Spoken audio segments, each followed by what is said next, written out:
Have you ever worked late at an empty building and felt like you weren't alone? Imagine standing in the middle of a dark, silent auditorium, only to hear slow footsteps on the stage behind you, or a whisper calling your name from the shadows above. This is the story of one night custodian whose ordinary shift turned into a nightmare he'll never forget. What he experienced in that old high school auditorium will chill you to the bone. I've worked as a night custodian at Lincoln High School for over 8 years.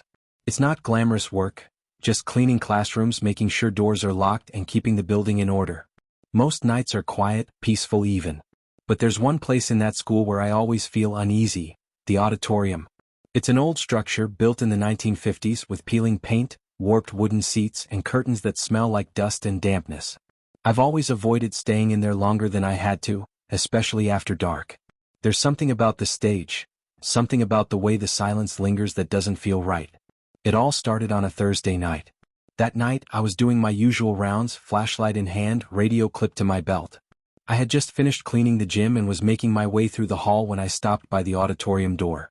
For some reason, I felt drawn to it. I pushed the heavy metal door open, and a long, musty breath of stale air greeted me. The lights inside were all off except for the emergency strip along the floor, giving off a dim, eerie glow. The rows of seats stretched into darkness. The stage was barely visible behind the heavy red curtains. I shook my head.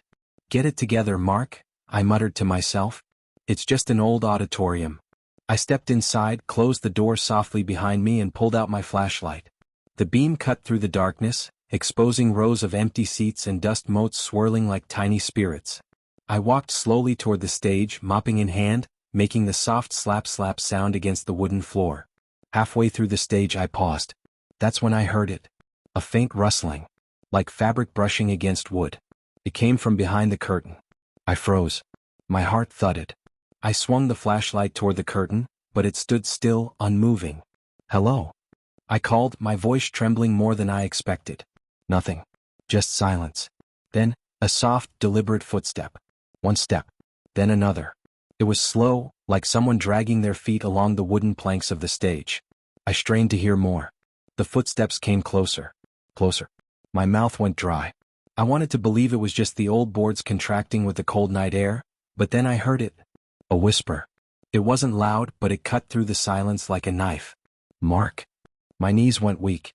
I spun around, swinging the flashlight wildly toward the seating area. Nothing. Empty chairs. The emergency lights hummed faintly.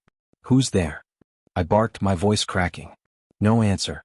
I backed away from the stage, heart racing. Then it happened again.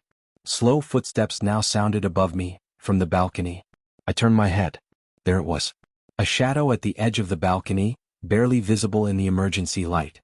A figure hunched over as if crawling along the narrow ledge. I gasped. I stumbled backward, slipping on the dust-covered floor. I rushed toward the door and yanked it open, running into the hallway with my flashlight still shaking in my hand. The fluorescent lights in the hallway felt too bright, too real. I stood against the wall, gasping for air. For a few minutes I just sat there, heart pounding, sweat cold against my neck. Eventually I gathered myself and radioed the front office. "This is Mark. I need someone to check the auditorium. Now." Within minutes, the assistant principal and 2 teachers arrived. We all went back in together, but nothing was out of place. The stage was empty. The curtains hung still. No footprints. No sounds. The balcony was clear. They chalked it up to exhaustion, stress, maybe my imagination playing tricks on me. But I knew what I heard. The next day I asked around. That's when I learned the story. Years ago, a drama teacher named Mr. Henry Caldwell died on that very stage. He had been directing the school play when he fell. Some said from exhaustion, others whispered it was an accident while adjusting the set. But most of the staff avoided talking about it openly. Some claimed he never left. Apparently, students and staff over the years had reported strange noises at night. A curtain moving on its own. The smell of old costumes. Whispers in the dark. And now it seemed I had joined them. I never went back in that auditorium alone after that night. Even during daytime hours, I would avoid it when I could. When I had to clean it, I would bring another staff member along or blast music on my phone to drown out the silence. Every so often, I'd hear a noise just on the edge of hearing, a faint tap, a soft breath, a whisper too soft to catch, but I learned not to turn around. It's been 3 years now. I still work at the school. The auditorium still stands. But whenever I pass by it at night, I feel it, like eyes watching from the darkness. And sometimes when I'm deep into my rounds, I still hear the faintest rustling from the stage. Like someone rehearsing lines, waiting for the next performance. If you've ever felt like you weren't alone, even when you knew you were, it might not be your imagination. Some places hold memories, pain, and restless spirits that linger long after the people are gone.